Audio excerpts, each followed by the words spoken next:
Hello, I'm Jeremiah Kamara. It's my pleasure to introduce some of FFRF's attorneys who carry on FFRF's robust legal program to keep religion out of government. 4 FFRF attorneys are here today, and we're going to introduce them together in the order they will present. Rebecca Markert, FFRF's legal director, became Freedom from Religion's first attorney in 2008 after graduating from Roger Williams University School of Law that year. She previously worked in Congress for former U.S. Senator Russ Feingold.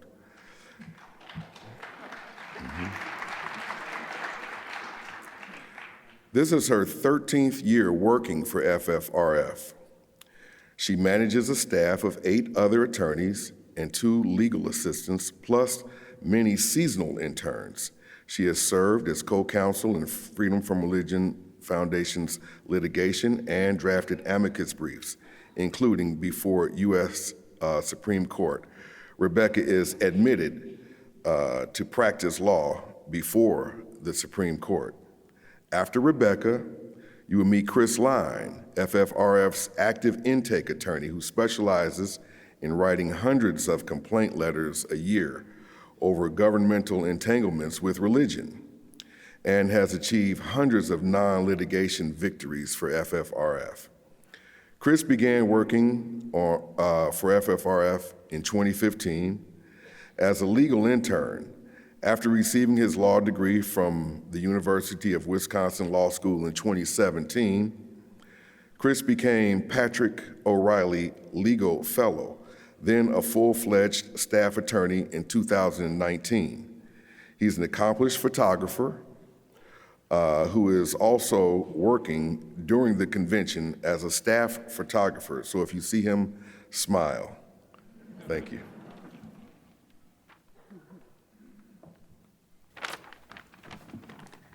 Hi, I'm Grenada Higgins, and I'm pleased to announce Sam Grover.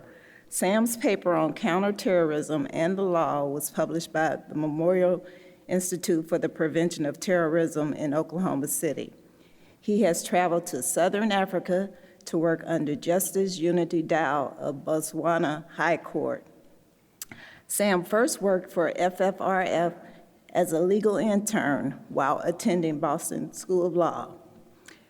After receiving his JD from Boston in 2012, Sam worked as a law clerk for the Vermont Office of Legislative Counting, then joined the FFRF staff in 2013.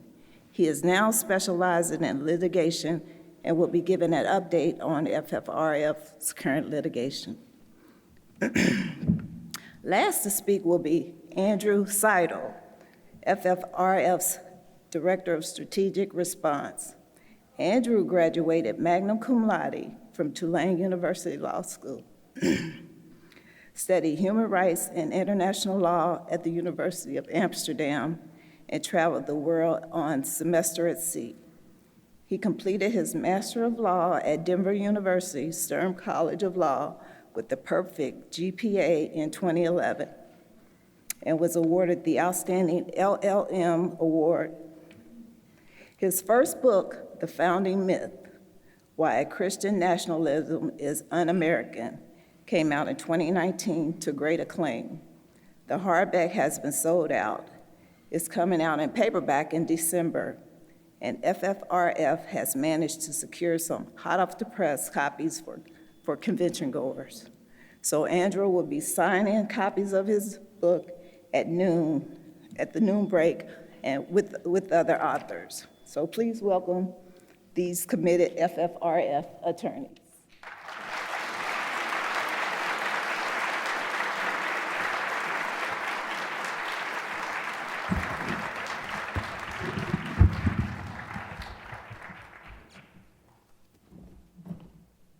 Thank you so much for the kind introduction. Good morning. I want to mention again at the outset, Annie Laurie mentioned it earlier, but we're not going to be taking questions after today's presentation. There is going to be an Ask an Attorney presentation or event tomorrow afternoon, which has the sole purpose of being a Q&A. So find us then to ask your questions about state church violations. You can also find us throughout the weekend if you can't make that event. So if you were able to watch last year's virtual convention, you heard me say that the pandemic didn't slow down our legal team at all. We actually couldn't slow down. Governors were issuing these stay-at-home orders, and the Christian right really clamped onto that opportunity to try to get more privilege by seeking exemptions from these laws under the guise of religious freedom. And they were really trying to usurp these public health laws that were trying to keep us all safe and healthy. Meanwhile, the US Supreme Court, with its new ultra-conservative 6-3 majority, started taking more and more cases on civil rights with an increased interest in religious liberty cases. So there's been a lot of work this past year. It's kind of felt like it's been nonstop. But we have worked hard and we've had a lot of accomplishments, and we're very excited to share those with you today. But first, I want to share the updates and news from our amazing legal staff. These guys weren't just working from home this last year. They were at home during a global health crisis trying to work. And I can tell you with 100% certainty that if it wasn't for this particular team, it would have been more stressful than it already was, and we would not have been able to do what we did. They deserve all the kudos for rolling with all of the punches from all directions. Many of our legal staff have very young children at home, and they were amazing this last year. We couldn't have done it without them.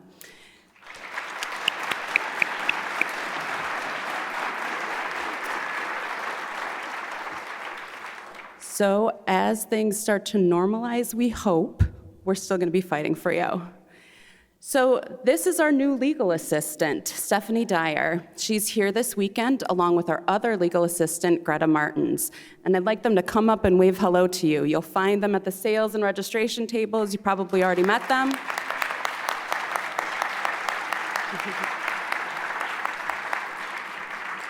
So Stephanie is the newest legal assistant, and she was onboarded pretty much 100% remotely in November of 2020.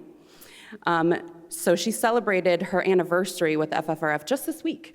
So congratulations on 1 year.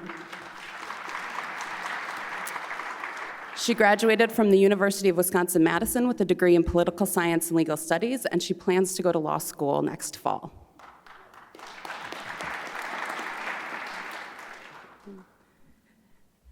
So in September of 2020, we welcomed legal fellow Joseph Mcdonald, pictured here on the left. I don't know what happened to the, oh, there we go.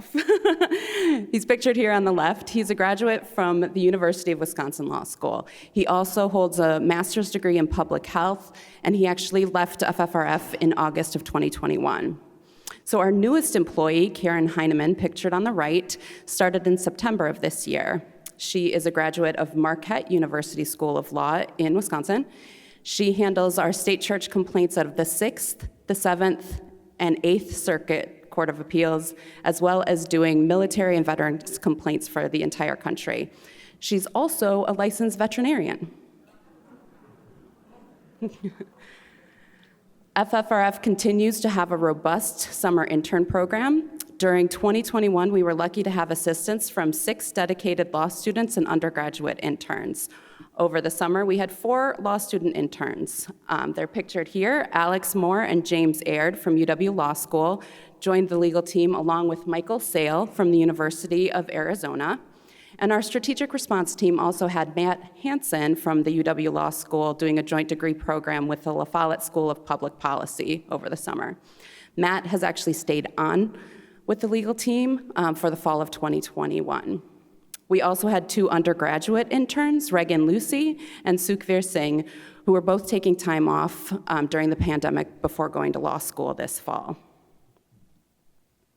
So now to the meat of everything.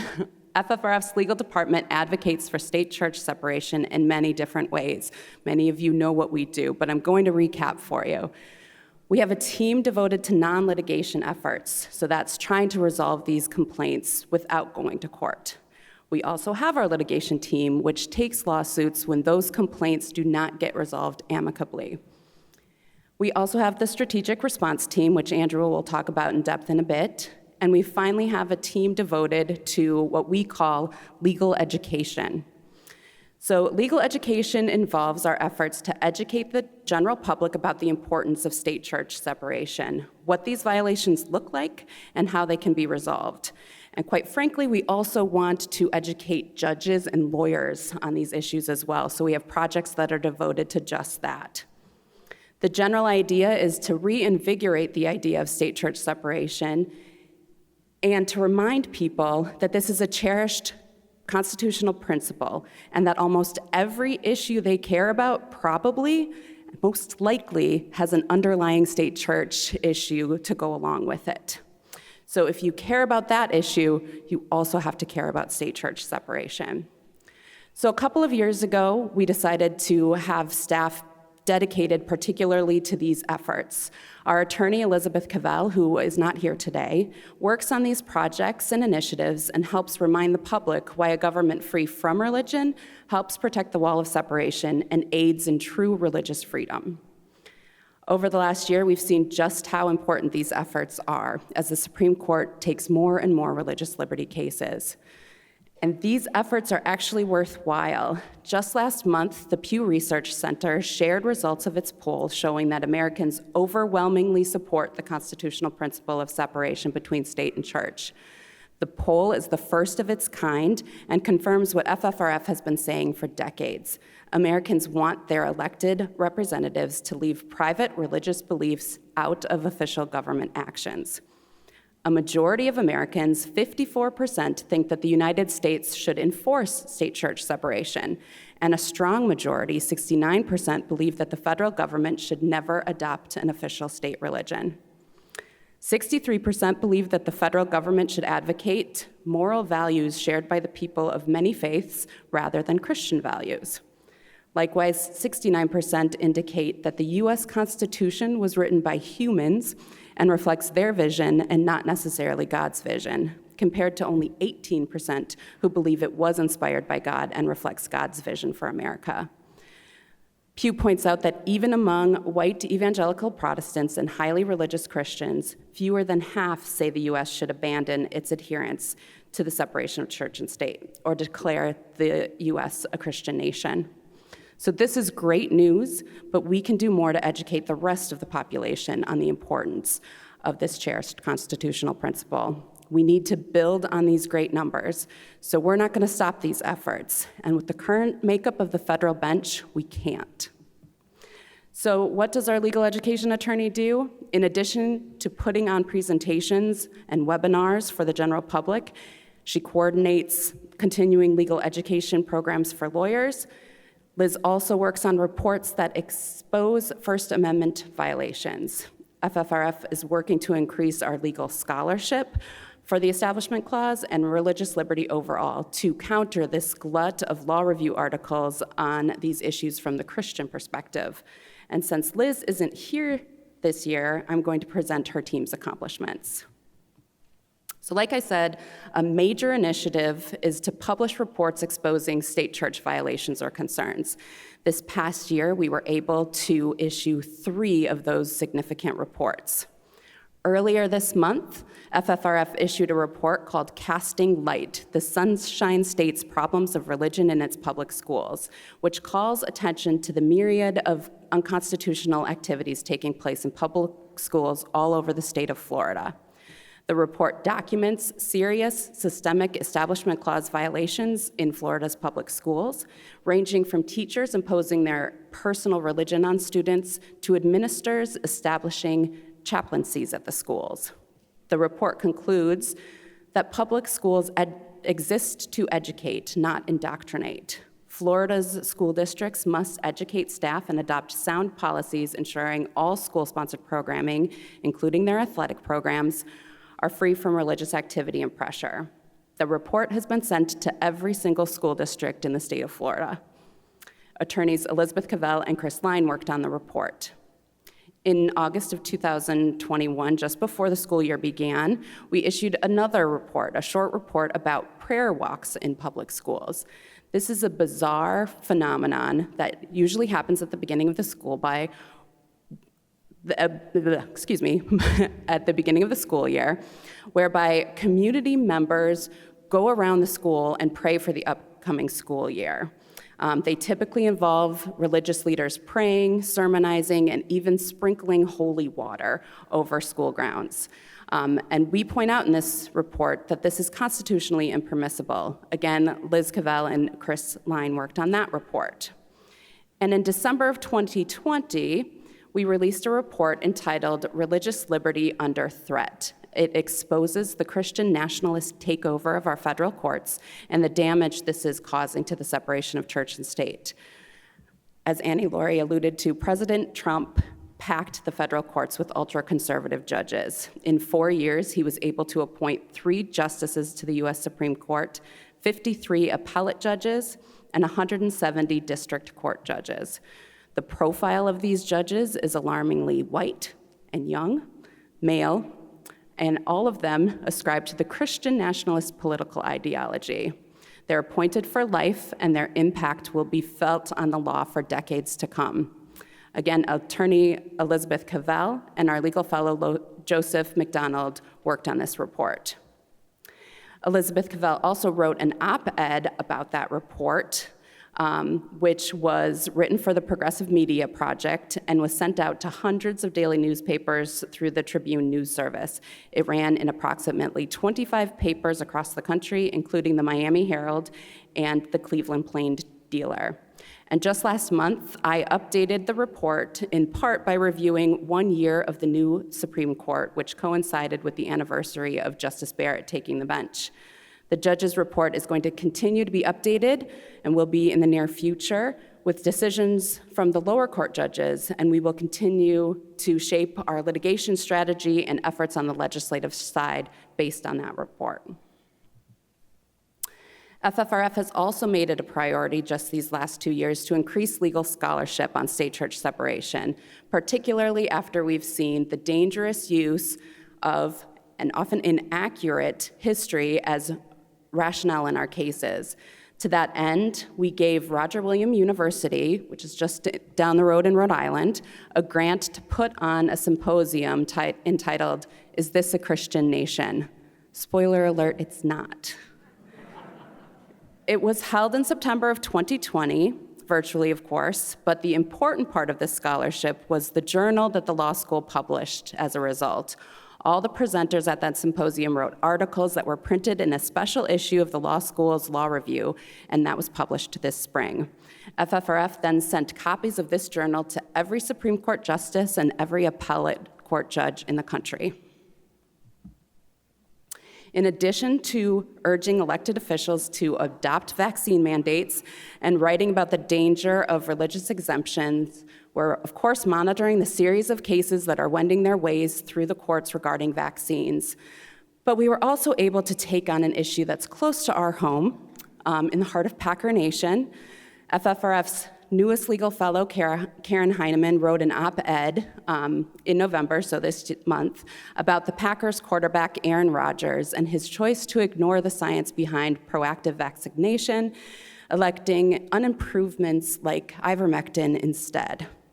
This was very upsetting to people like me who grew up in Green Bay and staunchly supported and defended the choice of Aaron Rodgers over Brett Favre over the years. Very upsetting.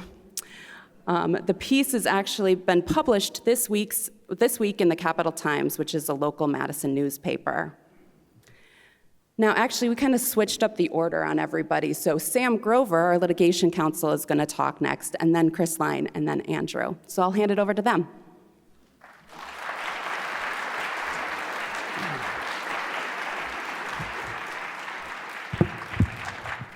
Hello, everyone. Okay, so quick overview. I represent half of FFRF's litigation team, along with senior litigation counsel Patrick Elliott, who's not here this weekend.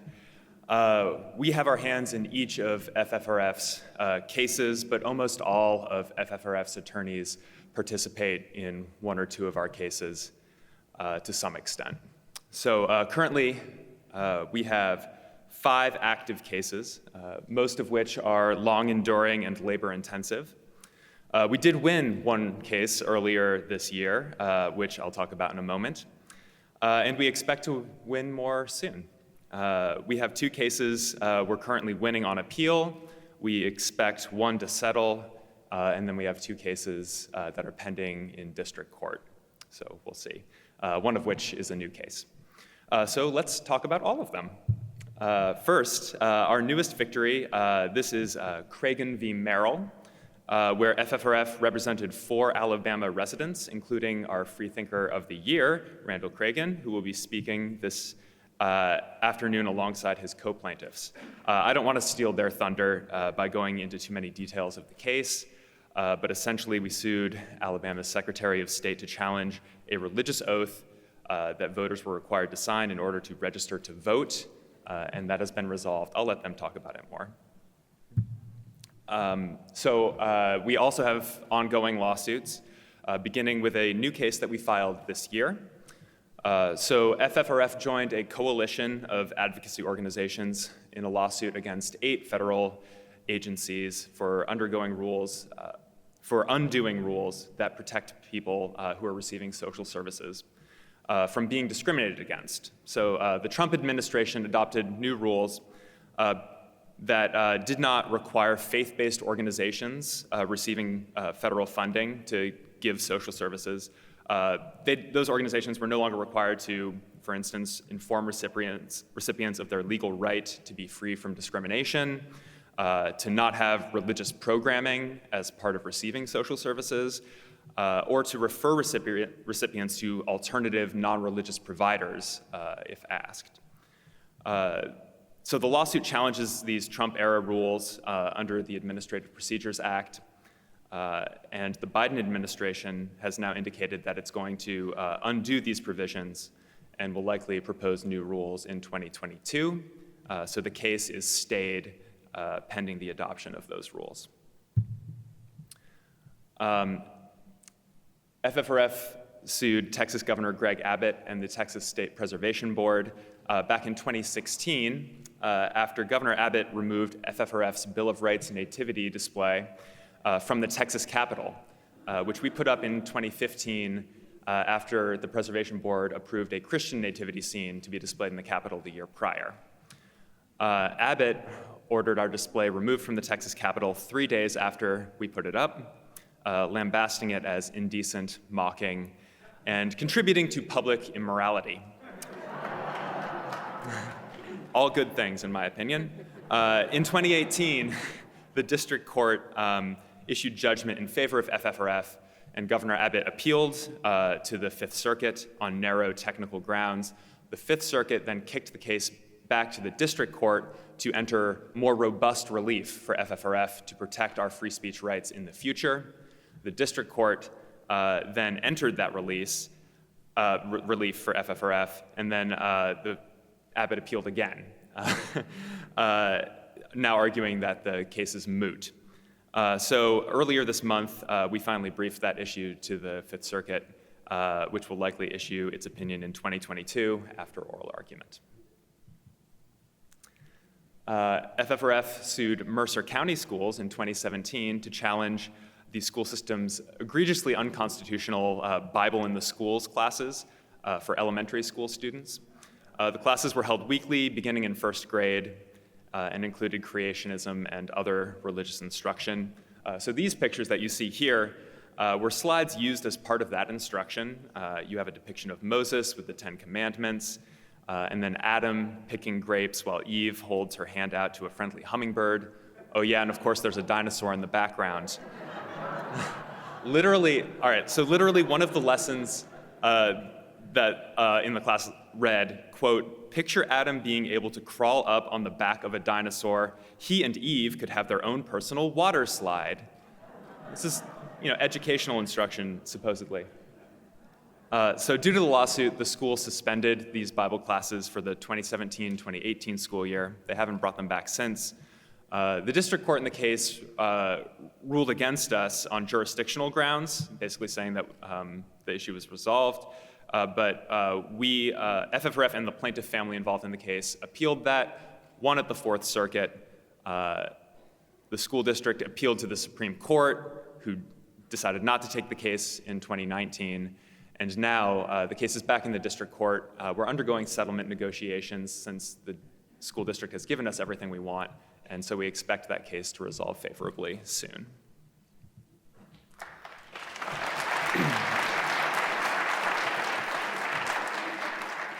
All right, next we have the city of Parkersburg case, where FFRF and 2 Parkersburg residents sued the city of Parkersburg, West Virginia, in a challenge to the city council's practice of reciting the Lord's Prayer in unison at the start of each bi-monthly council meeting. At least one member of the city council, who, by the way, participated in the January 6th insurrection, has been openly hostile to people who do not participate in the prayer at the council meetings. We're currently awaiting a decision on our summary judgment briefing in that case. Next, FFRF and a coalition of plaintiffs filed a lawsuit in 2018 against Arkansas Secretary of State Mark Martin, seeking the removal of a massive Ten Commandments monument on the grounds of the Arkansas Capitol. The lawsuit was consolidated with another case brought by the ACLU of Arkansas, and it's now proceeding slowly, with summary judgment briefing expected to be filed early next year. Yes, this is one that I've worked on heavily. So FFRF filed a lawsuit against Texas Justice of the Peace Wayne Mack in 2019 for opening his courtroom, each session of his courtroom, with chaplain-led prayer. A previous lawsuit against the county that Judge Mack works for was dismissed in 2017 for lack of redressability, which just means the court, without deciding whether the practice was legal or not, decided that the county wasn't responsible for Judge Mack's prayers. So we sued again in 2019, this time against Judge Mack himself and the state of Texas. So we're suing Judge Mack and Texas. We're a plaintiff, FFRF, along with an anonymous attorney, John Rowe, who used to regularly practice before Judge Mack's court, but now declines business there in order to avoid the prayers. We won our case in the district court, which ruled that clergy-led courtroom prayer is unconstitutional. But that decision is now on appeal before the Fifth Circuit Court of Appeals. Judge Mack filed his brief, and today, probably right after I'm done speaking with you, we're going to be filing our opposition brief to the Fifth Circuit.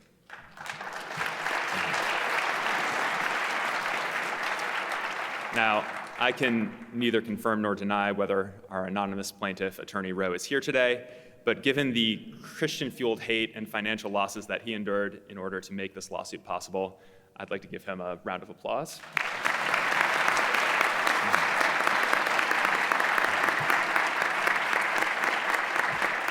Thank you, John Rowe. Our Alabama plaintiffs are also here. They'll be speaking later, and you can applaud them then. And if you are a plaintiff in one of our current lawsuits, or our previous lawsuits for that matter, and I forgot to mention you, thank you, really. We could not make this progress without your help.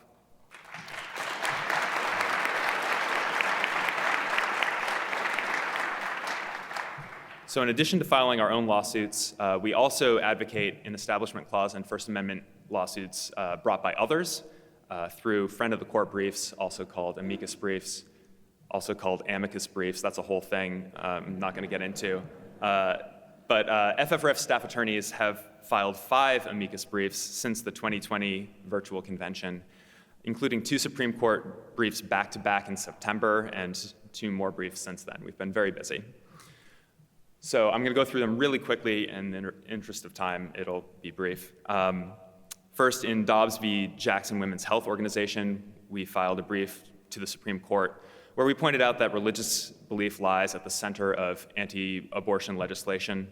Mississippi's total ban on abortion after 15 weeks was motivated by religious ideology, and judicial review of pre-viability abortion prohibitions is hampered when governments obscure their true purpose in adopting such laws. So that was the first one. Second, in Carson v. Macon, FFRF argued to the Supreme Court that Maine's refusal to fund religious education with taxpayer money was supported by a proper understanding of the First Amendment. We argued that the First Amendment protects taxpayers from being compelled to subsidize a religious education for a religion that's not their own.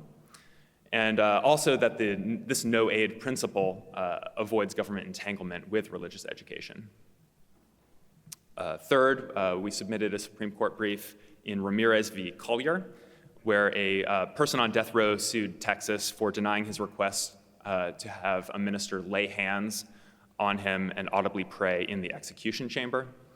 Our brief argued that the death penalty, which stems in part from biblical roots, violates the First and Eighth Amendments, and further, that if executions are allowed, then end-of-life accommodations must be made equally available to to everyone, regardless of whether they are religious. Next, in Kluge v. Brownsburg Community Schools, an Indiana teacher got his school district sued when he refused to call a transgender student by a couple transgender students by their first names due to, you guessed it, his personal Christian beliefs. So FFRF filed a brief in this case on behalf of the Secular Student Alliance, arguing to the Seventh Circuit Court of Appeals that public school teachers do not have the right to subject vulnerable students to their personal religious views. And finally, we filed an amicus brief to the Wisconsin Supreme Court that public health measures adopted to stem the spread of a deadly pandemic are not subject to strict scrutiny, which means that they should probably be allowed to go into effect even when people claim that the protections violate their religious freedoms. So those are our amicus briefs. Oh, and finally, I'm pleased to announce that we're also planning to file an amicus brief this year in a case involving the city of Boston. A religious group has sued the city to force it to display a Christian flag on the flagpole at City Hall, which has been used by the city in the past to communicate support for other ideas and events. Briefs are due in this case in December, and we will be filing. So next, I'd like to welcome my esteemed colleague, Chris Line, to the stage to discuss some of our non-litigation advocacy work. Please give it up for Chris.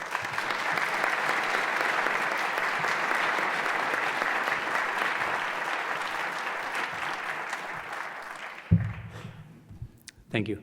Well, our litigation work is great, but as many of you know, we primarily resolve disputes with letters of complaint, phone calls, or even by giving advice to members to resolve issues on their own. Since last year's virtual convention, the legal staff has written more than 609 letters of complaint on behalf of members like you.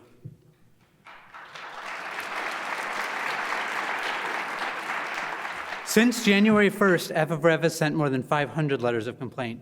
The majority of those letters involve religion in the public schools. So far in 2021, FFRF has achieved 123 non-litigation victories, and since the virtual convention, FFRF has achieved roughly 152 significant non-litigation victories. The intake team regularly answers questions from members and prospective members on issues that do not result in letters of complaint. On a daily basis, we send many letters or emails to and take calls from people concerning state church issues. We also work closely with our chapters to provide information and assist with local efforts to keep state and church separate. On average, FFRF receives 35 new state church complaints on a weekly basis, and so far in 2021, we've received 1,469 contacts detailing potential state church violations. FFRF staff attorneys also send educational letters to government officials. Many times these involve letters to superintendents educating them on the state of the law with regards to religion in public schools. So far this year, there have been 2 of these mass mailings, resulting in 122 letters. And now I'm going to detail some complaints for you. We'll start in Boston. Back in February, multiple Bostonians reached out to FFRF regarding the city's funding of repairs for churches.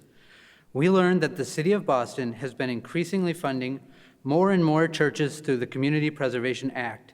In its most recent proposal, Mayor Walsh and the City of Boston Community Preservation Committee recommended that more than $2.6 million go towards repairing 12 churches, money that could be used to fund desperately needed public facilities and secular historical buildings.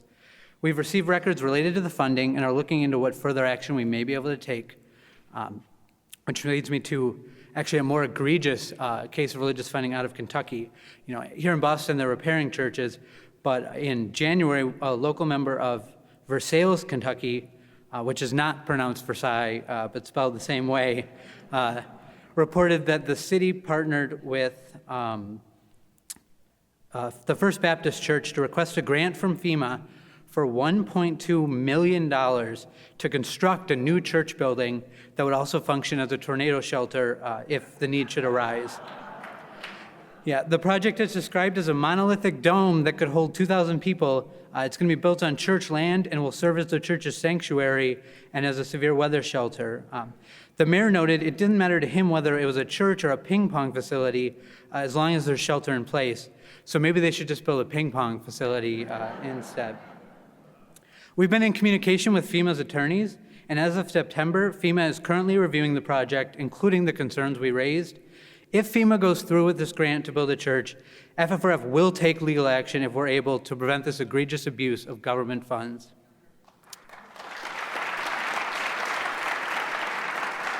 And now on to some victories. This is the fun stuff. In late 2020, we were contacted by an Alabama couple who sought and were approved for a personalized Satan license plate. They're members of the Satanic Temple. After having a temporary plate for a couple months, they received a letter from the Alabama Department of Revenue Motor Vehicles Division informing them that their personalized license plate is offensive to the peace and dignity of the state of Alabama and will not be issued or renewed. We immediately wrote to the department, reminding them FFRF and the ACLU of Kentucky recently won a 3-year legal battle against the Secretary of Kentucky Transportation Cabinet on behalf of a Kentucky resident who was denied a license plate saying, "I'm God." You may recall the state of Kentucky was ordered to pay more than $150,000 in attorney's fees as a result of defending this unconstitutional action. And then in February, after we informed them, in February 2021, they informed us they had received their license plate.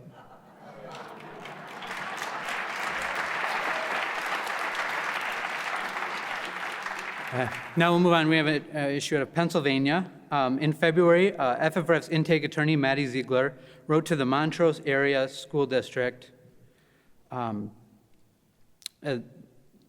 Pennsylvania after a concerned member informed us that the board had the custom of opening every meeting with a recitation of the Lord's Prayer following their Pledge of Allegiance. Maddie reminded the board that in FFRF's Chino Valley case, the Ninth Circuit Court of Appeals reaffirmed that Establishment Clause concerns are heightened in the context of public schools and that the board's practice must be analyzed as a school prayer case. In March, the district superintendent informed FFRF via email that this practice has ceased and will no longer continue.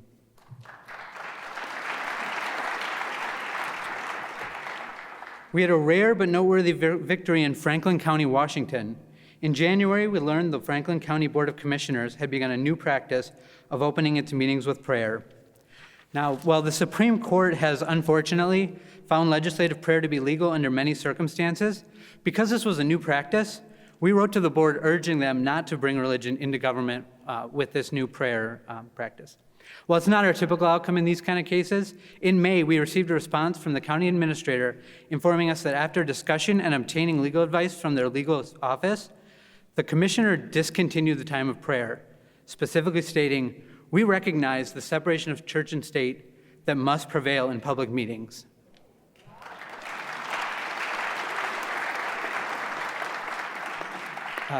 Here's another Pennsylvania one. In late 2020, a local Fayette County, Pennsylvania resident informed us they received a jury summons with a Bible verse, "Let everyone be subject to the governing authorities, for there is no authority except that which God has established. The authorities that exist have been established by God." We wrote to them about this issue, and in June we learned that upon receiving our letter, the Bible verse was immediately removed from all jury summons.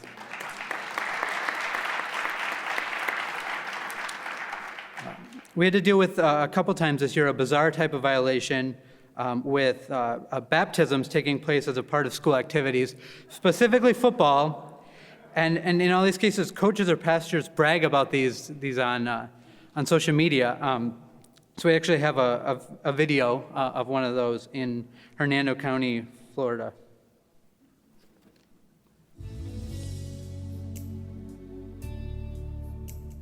Hey, game day. Oh, yo. Game day. Guess up. Oh, yo. Game day, baby. Amen. You know what I'm saying? What we got going on today, Coach? Well, we got these baptisms. We're in a public school. This ain't even legal in some states, so guys are doing it. So public school plus baptism plus school hours, that means straight fire of God, Holy Spirit, revival in Jesus' name. Amen. 100. Hey.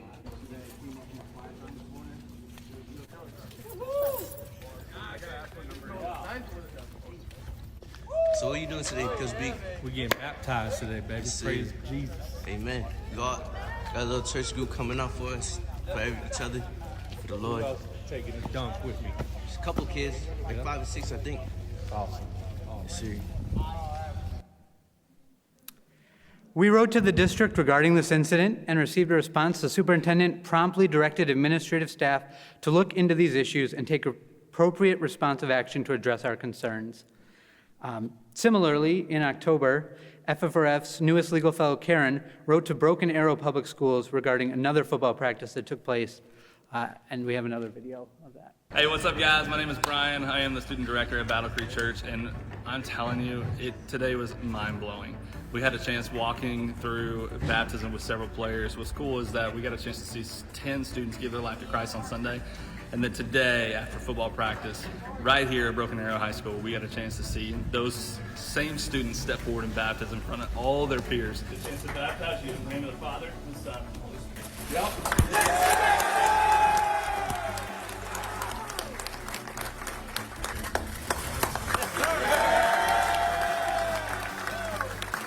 Father, the Son, and the Holy Spirit.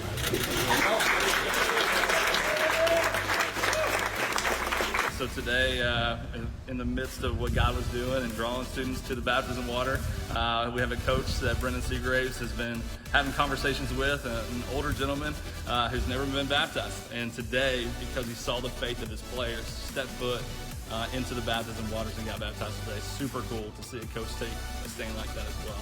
We got an old man. Yeah! Based upon the profession of faith, I baptize you, my brother, in the name of the Father, Son, and the Holy Spirit.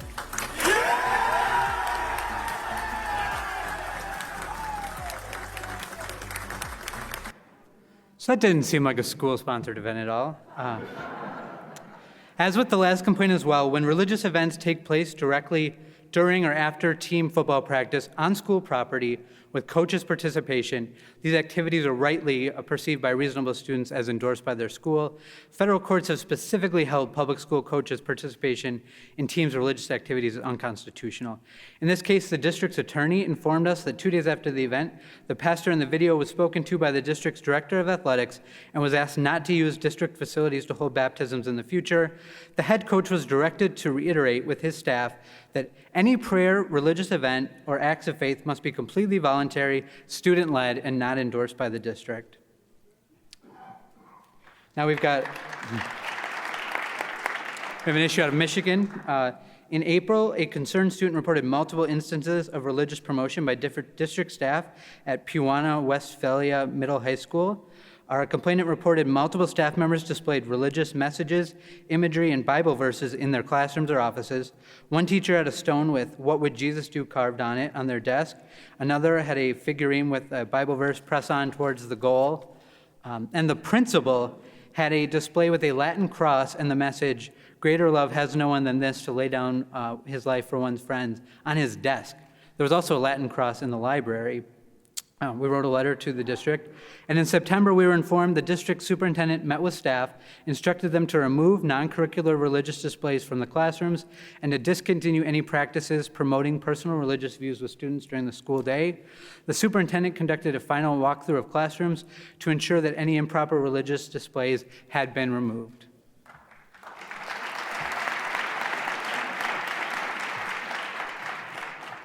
In August, a concerned Centerville resident reported that there was a Latin cross on display in front of the Centerville Police Department. The cross appeared to be a shrouded cross, a symbol of Jesus' resurrection, and even you can see there's a crown of thorns on the image there. We wrote a letter of complaint and informed the department that the Supreme Court's decision in American Legion v. American Humanist Association does not apply to this religious display. This display has acquired no secular meaning, and in fact, the inclusion of the shroud further emphasizes that this is a religious display. While sadly in American Legion, the court held some religious symbols, including Latin crosses, can acquire secular meaning over time if a certain set of criteria is met. None of that criteria was applicable here. This is just a religious display in front of a police department. And in November, we received a response from the department informing us the display itself and a photo of the display on the department's Facebook page were removed immediately upon receipt of our letter.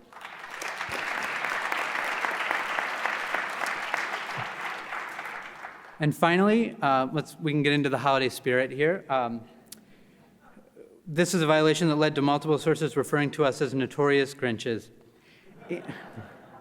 In October, FFRF learned that the North Shore Elementary School in Galena Park, ISD, Texas, participated in a fundraiser for Operation Christmas Child. That's a charity project sponsored by Samaritan's Purse, which describes it as a shoebox ministry.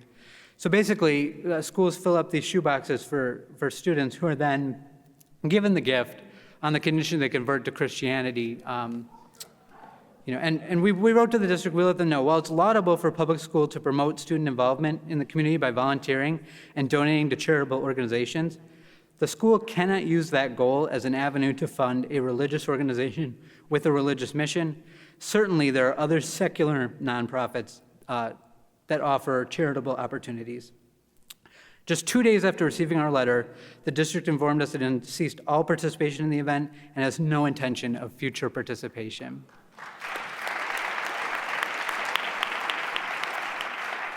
And now I'm going to hand things off to our Director of Strategic Response, Andrew Seidel, to tell you about our Strategic Response team.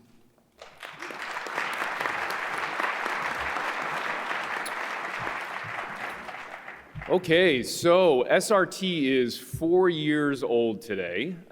We have a kind of interesting and diverse workload here at FFRF. We are tasked with shaping public opinion with articles and editorial statements and a few legal letters here and there. We lobby the federal government. We herd cats, which is to say that we try to harness the power of FFRF's 35,000 members to shape public policy. And then we lobby and track and analyze and educate about state legislation. Now, our numbers are slightly off because this is all COVID-y, but they essentially ended on October 31st, 2021. That's the year that I'm going to be talking about, which also happened to be my 10-year anniversary at FFRF. Yeah. A full decade of standing up to religious bullies and defending the wall of separation. It's been fun. So here's some of what we handled. We handled about 60 statements, about 50 each of rapid letters, press releases, articles, and op-eds. Statements help FFRF respond to the news cycle and lead on important issues. These give out FFRF's public position on those issues, and they're often picked up in the media. So they essentially help us shape the narrative and the public discussion. We release 60 statements on a variety of topics like this one. Atheists are the demographic with the highest vaccination rates. Other examples included the January 6th insurrection and its fallout, Biden's Supreme Court commission, persecution of atheists abroad, Scotland repealing its blasphemy law, and much more. We also commemorated the 1-year anniversary of Trump's day of prayer to stop COVID. Did not work. Anyway, we tried to show how harmful it is to rely on prayer instead of science, and that 540,000 Americans died in that interval. And it's one thing to preach to the FFRF choir, But what we really want to do is guide that public conversation. So we have to get our message out there in other outlets. And this is where the articles and op-eds come in. We published pieces in outlets including Religion Dispatches, Salon, the Tennessean, the Daily Courier, the Progressive, the Sun Sentinel, the Springfield News Leader, the Tallahassee Democrat, the Fayetteville Observer, the Cap Times, and more. Amit Paul, our Director of Communications, is instrumental in getting those placed. He's amazing. Phil Zuckerman, who's speaking tomorrow, and I co-authored this piece for Salon. And the goal really is to, again, to promote FFRF's work and our messaging to a much wider audience. And so we're out there in front leading with op-eds like vaccine mandates are constitutional and religious exemptions are unnecessary and harmful. One article that nearly went viral was this one. Arkansas's creationism bill is also motivated by anti-LGBTQ bigotry. And this linked our legislative tracking mission with our education mission by actually showing exactly this, that bigotry and creationism are really linked closely together. Something that FFRF members probably understand, but maybe a lot of the general public doesn't. And this was cited in a couple scholarly works, including a German language book on white Christian nationalism in America. One article that actually went viral that you might have seen was this one. This was inevitable megachurch abuse of PPP funds is coming to light, private jet included. This was the most read and shared article on Religion Dispatches ever. It was tweeted out by MSNBC anchors, and that, again, that is what we're hoping for, right? We were kind of struggling to get the abuse of PPP out there in the mainstream. People thought this was this great program and didn't realize the religious abuse. And we were able to kind of do that with this. So it's really valuable for our voices to be picked up in other outlets. Letters are also a big part of what SRT does. Nowadays, most of our letters are sent when fast action can again change that media narrative or stop the spread of disinformation. And our ordinary response time on these letters from when we receive a notification to when the letter's out is about an hour. Because we've refined a workflow over 4 years, we've really got this down. We average about one of those letters every week. And sometimes the letters are a mix of our goals, like this one that we sent to the Wisconsin Attorney General.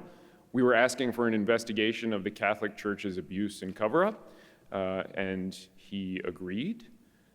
The investigation has been launched, and we use that to then springboard with our other state-level lobbying efforts that have been handled by SRT attorney Ryan Jane to revise the statutes of limitations across the states to help victims of abuse find some justice. Other letters included a joint letter with Black non-believers to write, you might have heard about this briefly, it was in the news for a little bit, about a national hymn that was proposed. We wrote about that. We took on the National Prayer Breakfast again. And here's an example of a letter that was specifically designed to combat disinformation.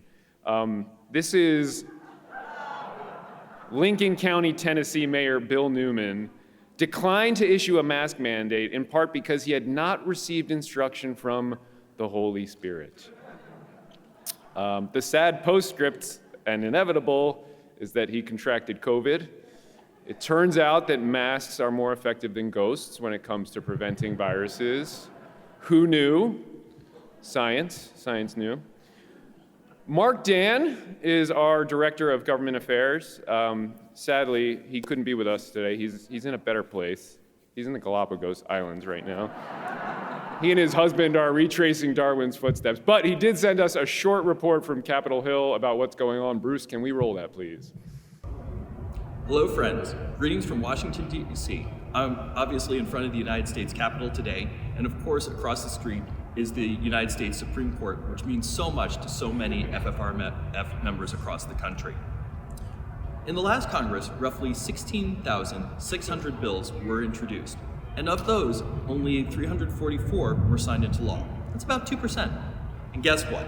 One of our bills was signed into law by President Trump.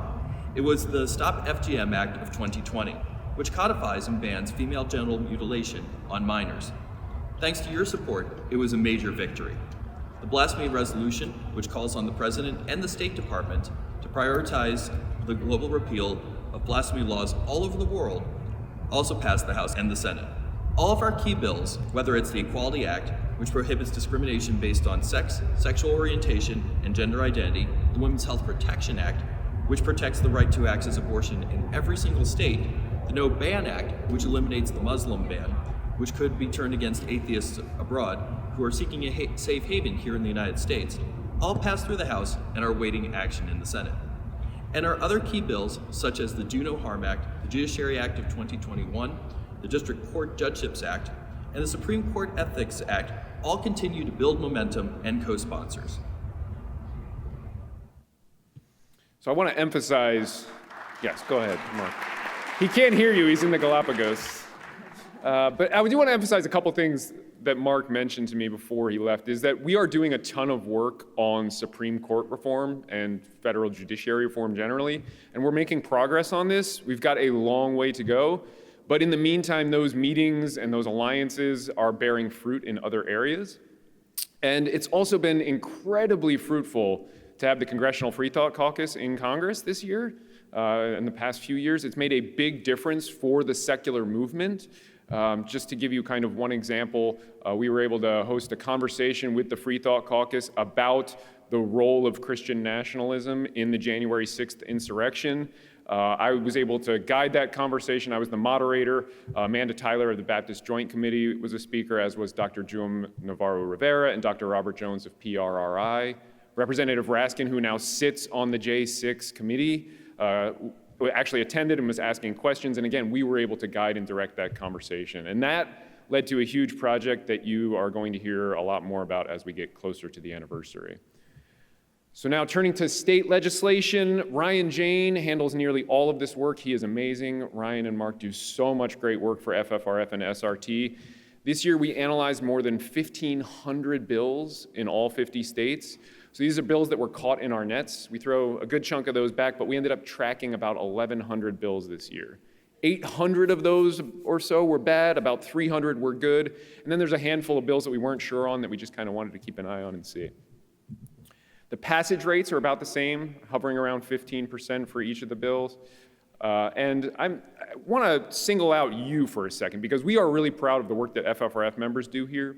We use action alerts to mobilize you, all 35,000 of you, on really critical legislation. And last year we sent out 94 action alerts, which is a high for us. And more than 6,000 of you responded and contacted your legislators more than 50,000 times. We are so grateful for that dedication and really proud of this activism. And if you took action, thank you, and keep an eye out for more opportunities in the future. If you want to get involved, you can go to ffrf.org/P2A, and sign up for action alerts. And listen, we know this works. It really is effective, so please go sign up for that.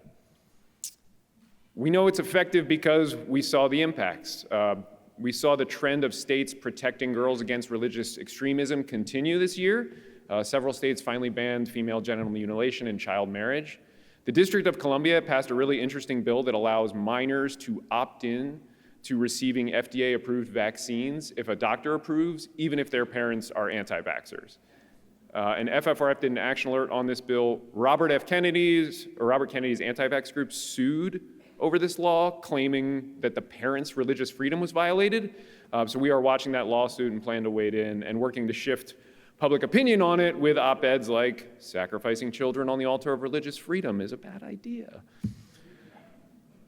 You may remember Project Blitz, or you may not. This is a Christian nationalist push to redefine American laws, and they actually published a playbook of how to go about doing this that state legislators can use.